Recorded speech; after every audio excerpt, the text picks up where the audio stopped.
दोस्त किसको रखना चाहिए? खुशामदी को?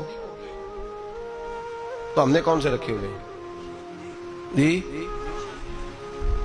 जिनको हम कहें ताश खेलो तो वो ताश खेलें, जिनको हम कहें बैडमिंटन खेलो तो वो बैडमिंटन खेलें। जो हमारी मर्जी के मुताबिक चले वो हमारे दोस्त हैं। और जो को थोड़ा सा हमें समझाएं, थोड़ा सा कहें कि नहीं तेरे अंदर ये गलती है, वो दुश्मन है। हम फिर फॉरवर्ड ब्लॉक बनाते हैं लहदा से, 2-3 दोस्त लहदा लेके बैठते हैं, कहते हैं मेरे खिलाफ हो गया, जलता है। हमेशा समझदार आदमी दोस्त मुशीर होता है, दोस्त के अंदर सलाहियत होती है। दोस्त जो होता है वो आपको लेके चलता है। मेरे नबी पाक सल्लल्लाहु अलैहि वसल्लम ने फरमाया अलमरउ अला दीने खलीलिही, इंसान अपने दोस्त के मजहब पर होता है। वो अपने दोस्त के, जो उसके दोस्त का मजहब होगा वो उसी का मजहब हो जाएगा। इतना बड़ा दर्जा दिया, हमने कभी सोचा ही नहीं। जो आया जिसने कहा चौधरी साहब, सेठ साहब, अल्लामा साहब, बल्ले बल्ले क्या बात है। अब्बे के खिलाफ हम बात करने लगे तो वो उसमें शामिल हो गया, अम्मा के खिलाफ बोलने लगे तो वो उसमें शामिल हो गया। हमने ये कभी सोचा ही नहीं कि ये तो हमारा नुकसान कर रहा है, ये तो हमें बड़ी दूर लेके जा रहा है, इसका तो मेरिट ही नहीं था मेरा दोस्त बनने का। इंतखाब करके, सोच समझ कर, हर एक से दोस्ताना हो सकता, गौर कर, ख्याल तो करना। मुल्ला रूमी रहमतुल्लाह ताला लिखा है कि एक आदमी की बंदर से दोस्ती हो गई, बंदर से। खुद आदमी था, दोस्ती किससे लगा ली?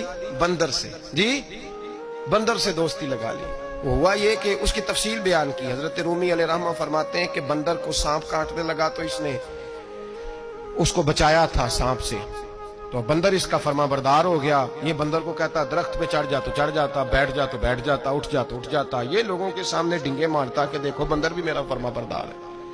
क्योंकि फरमाबरदारी से गर्ज है, मेरिट से गर्ज नहीं, सलाहियत से गर्ज। वो इस काबिल भी है मेरी दोस्ती के कि नहीं, इससे कोई गर्ज नहीं। मुल्ला रूमी कहते हैं कि उस शख्स को सारे लोगों ने समझाया कि ये तेरी दोस्ती के काबिल नहीं, ये जानवर है। बंदर को चाहिए किसी बंदर से दोस्ती करे, तो इंसान है, किसी इंसान से जराना लगा। ये तो बेचारा इस काबिल ही नहीं कि तेरी दोस्ती के मेयार पे पूरा उतर सके। उसने कहा तुम जलते हो, मेरी असल में बात मानता है, तुम्हारी मानता नहीं ना, तो तुम जलते हो।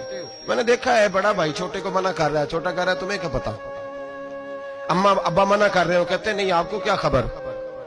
मुल्ला रूमी रहमतुल्लाह ताला ने फरमाते हैं कि वो सो रहा था तो बंदर उसके मुंह से मक्खियां उड़ा रहा था दरख्त के नीचे। पास को कुल्हाड़ी रखी हुई थी, 2-1 मक्खियां ऐसी थी जो बड़ा तंग कर रही थी, उड़ती नहीं थी। पहले तो उड़ाता रहा, फिर जोश जज्बात में कुल्हाड़ी उठाई और दे मारी सर पे। जब सर पे कुल्हाड़ी मारी, किस लिए? मक्खी मारने के लिए। तो वो 2 हिस्सों में तकसीम हो गया, कत्ल हुआ, शोर हुआ कि बंदर ने मार दिया, बंदर ने मार दिया, बंदर ने मार दिया। तो एक दरवेश गुजर रहे थे, वो कहने लगे इसे बंदर ने नहीं मारा, इसे इसकी सोच ने मार डाला है, इसे उस चीज ने मार डाला है कि ये समझा ही नहीं कि ये मेरे काबिल नहीं। लोग बंदरों से दोस्ती कर लेते हैं, लेकिन ये नहीं समझते कि ये ले डूबेंगे, ये तबाह कर देंगे, ये वहां तक ले जाएंगे जहां से वापसी का रास्ता ही नहीं। इसलिए कि बेवकूफ दोस्त प्यार भी करे ना, तो उसे प्यार करने का तरीका भी हम गलत लोगों को अपना मुशीर बनाते हैं। मेरिट ही नहीं हमारा, हम सिर्फ ये देखते हैं, बल्कि बंदा तगड़ा होना चाहिए। किसी बड़े एमएनए एमपीए के पास उसका उठना बैठना होना चाहिए, तगड़ा होना चाहिए, वो हमारा दोस्त है। चाहे उस आदमी को थोड़ा सा भी सलीका ना आता हो बोलने का। एक जुमले में सारी बात कह दूंगा, अगर आपकी समझ में आ गई तब भी ठीक है, ना आई तो तब भी ठीक है। बदसूरत आदमी से गुजारा हो जाता है, बद इखलाक से नहीं होता। बस एक जुमले में, वजाहत नहीं करूंगा। बदसूरत से गुजारा हो जाता है, बद इखलाक से याद रखें। जो चीजें हम मुआशरे में ढूंढने निकले उनका रंग और है, और जिन चीजों की हमें जरूरत है वो चीजें